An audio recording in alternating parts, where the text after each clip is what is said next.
Freak, thank you for a very kind message. That's very, very nice of you. So I get approached by a lot of companies and asked to produce sponsored videos on a lot of different things because I'm aware that the videos do well enough that they have a marketing value to a lot of companies.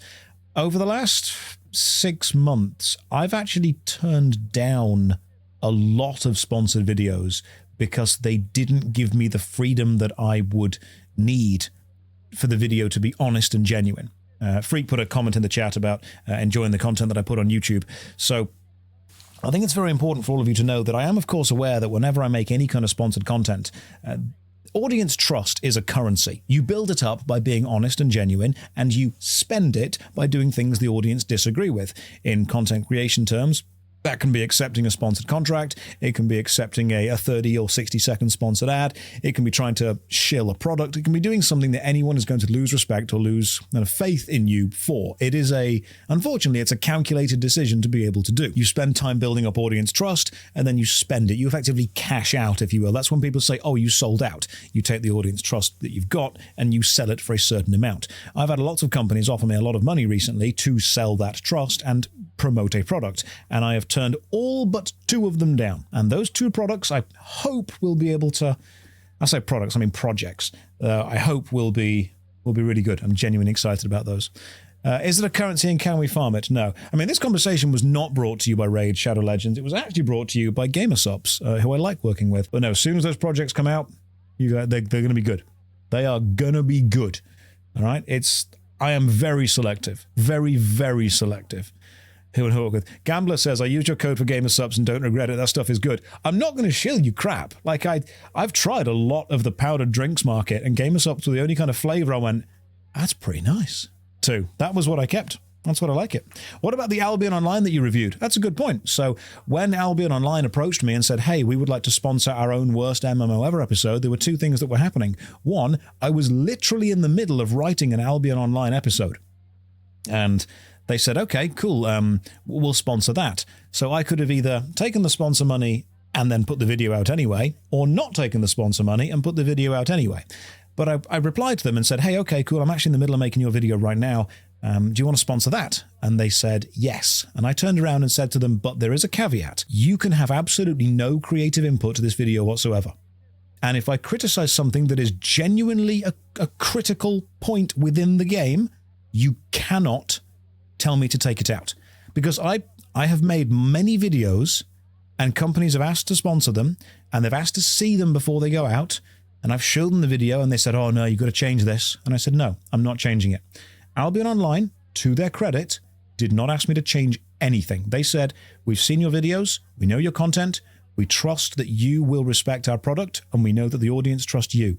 You have absolute full authority to do whatever you want in the video. And I took that, and I think I was fair and genuine with that review. And that was the only reason I was confident with working with them. And whenever I do chat to a company now, I had a conversation a few days ago, actually, with another company. And whenever they said, hey, we're going to need to, review your video, I said, no, you're not.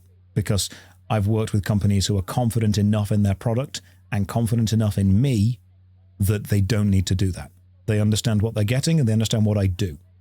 And as soon as a company turns around and goes, yeah, you can do whatever you want with that, that's okay. Guild Wars 2 was the same.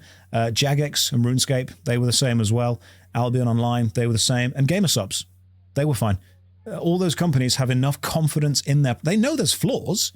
They absolutely know that their products aren't perfect, but they're proud enough of them and confident enough in them that if a critique is pointed out and is genuine, they can either sort it out or justify it, which I think is fine. I mean, Guild Wars 2 is a good game at its core. RuneScape is a good game. And when a company has confidence in its product and confidence in me to be honest with that product, that's when we can make some good videos. Ask companies to review their game before. I mean, it's I've had companies before saying, hey, we'd like you to make a video on our game. We'll get you a release code to the game. You can play it. You can review it. However, you must then send the video to us, and if we don't like it, we will not pay whatever money we have promised to you. And I said to them, look, you're not paying for my opinion. You're paying for my time. My time is spent to make the video. My opinion will be fair and critical and honest, and the video will then go out. If you turn around and say, hey, we don't like what you said about our product, we're not putting the video out, we're not going to pay you, then you've tried to pay me to market and shill your product. You haven't respected the time that I've already put into making the video. And that's what I say to people. I say, look, if you want a review, you're paying for my time. You're not paying for me to say your product's good. I will say it's good if it's good. In fact, I'll tell you one thing. This is genuine. This didn't actually appear in the Albion Online review because I didn't think it needed to. When I finished the Albion Online review, I mentioned that you could purchase, there was a certain object that you could purchase with real money and trade it to gain some kind of experience or advantage within the game. There was a direct link between money that you spend in the game and you can get stronger in the game. And when I put the video out, I actually got an email from the guy I was working with, the connector Albion Online, saying, hey Josh, just wanted to make sure that you had this information. This is actually a breakdown of how much money you would need to spend to get the stuff that you talked about in the game. Just wondered if you wanted these numbers for anything. And they sent me all of that, and I kind of thought, you don't need to send me all of this. I'm not going to put it in the video because I've finished, and I don't think it adds to it, but I appreciate the fact that you literally sent me critical information about your own game to make sure that I had all the information I needed. Now, I didn't think it actually improved the video to add it in, so I didn't add it in. But I'm confident enough that they wanted me to know, which I thought was honest. It's insane transparency, without doubt. That's why I quite like the Albion Online guys. I thought they're pretty cool. But no, working with companies is always fun. It's always interesting. There are very few that have ever approached me, and because I got an email from a company a few days ago being like, hey Josh, we love your videos, we love the personality you bring, we love the audience trust that you've got, do you want to work with us? And I just replied saying, thank you for the incredibly generic email, what would you like me to do? And that kind of put their defenses up a bit. But I wasn't wrong. It was a generic email. There was nothing specific about what I do at all. And after a conversation with a couple of people, I got a follow-up email saying, hey, could you just send us some examples of your content? And I replied, no. Because if you're going to come to me saying that you love what I do, it seems that it's, it's almost accepted that I would assume that you have seen what I do. So, yeah, I'm just not going to do that.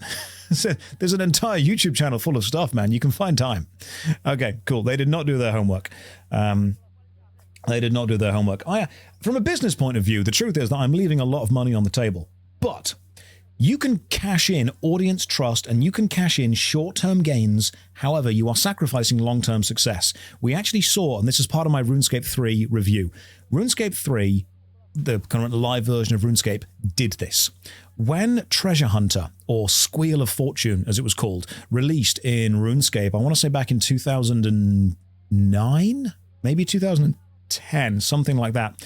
It could have even been later. Basically, they put a loot box system in RuneScape, and they lost a huge amount of player trust. They cashed in all of that player trust. They cashed in the integrity. However, they made an absolute ton of money.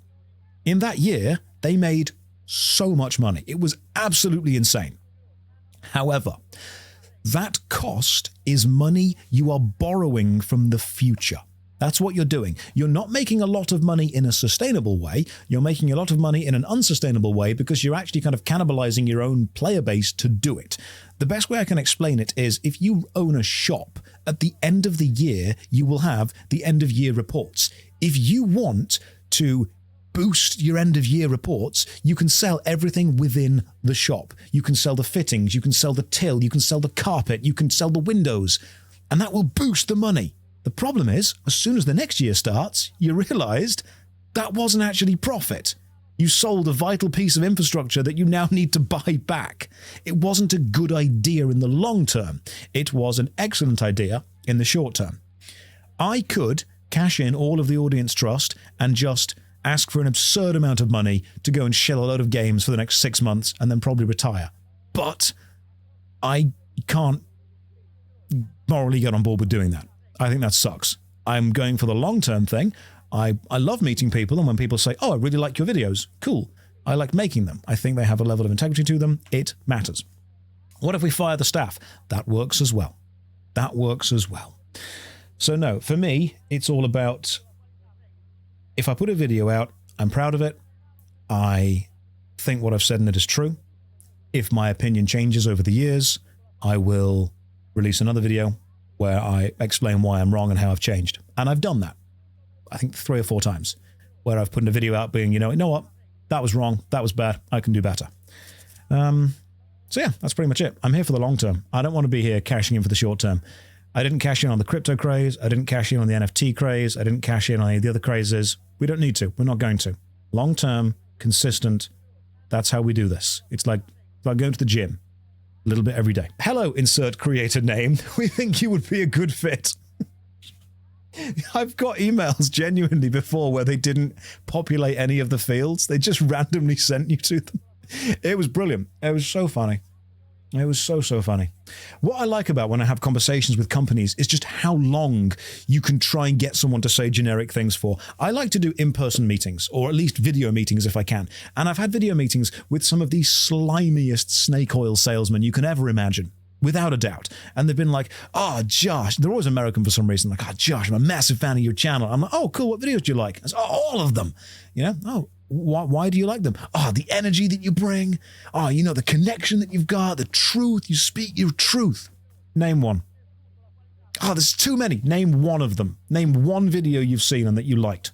Just one. Don't bring up YouTube right now. Just name one. Ah, there's too many, you know. I speak to a lot of YouTubers. You have no idea who I am, do you? And then the thing just ends there. But my God, they keep going. They really do keep going. Yeah. What I love is when I actually call them out on this, and they're like, you know, oh, we want you to shill our product. They don't say that, but they mean it. They're like, oh, can you review this game? No. Why not? The audience love you. Yeah, because I don't review games like yours. That's exactly why. Do you not understand the irony here? You're taking a reputation that has been built up over many years because of acting in a certain way and asking me to throw all that away for a quick payday. You're not thinking long term here. Think bigger. Think long term. If I was smart, I would be playing any game other than Broken Sword 2 on Twitch. But I am not a smart man.